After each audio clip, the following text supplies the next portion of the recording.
Ćemo kako da unesete sve vaše putnike sa grupnog putovanja za manje od 100 sekundi u e-turistu. Idemo ovdje, kreiramo grupno putovanje i tu kreiramo kako se on zove. Idemo ovdje Istanbul, 1. maj.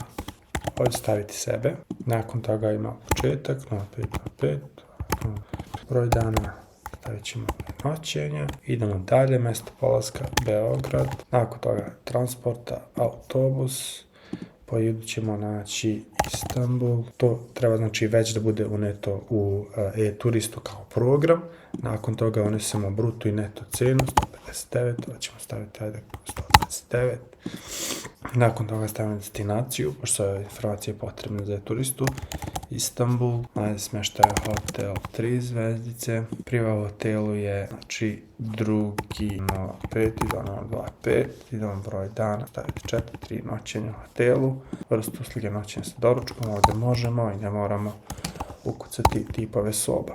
I grupno putovanje je kreirano. U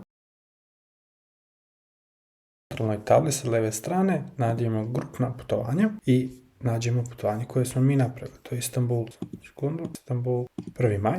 I vidimo ovdje nema oneti putovanja. Mi već imamo listu putnika koji smo popunjavali. Imamo ovdje 113 putnika i samo uđemo ovdje. Unesi listu putnika i nađemo ovdje Istanbul. To je ta lista. I on će učitati cijelu listu automatski. Samo napravimo da učita sve i unesemo sve u to putovanje. Automatski ono što radi software je da on učitava imena, prezimena, uplate, beleške i tako dalje i kreira im ugovore, vaučere i sva ostala dokumenta koja su potrebna za evidenciju. Evo vidite, tu sada oni svi, tko svakog ima ugovor i vaučer.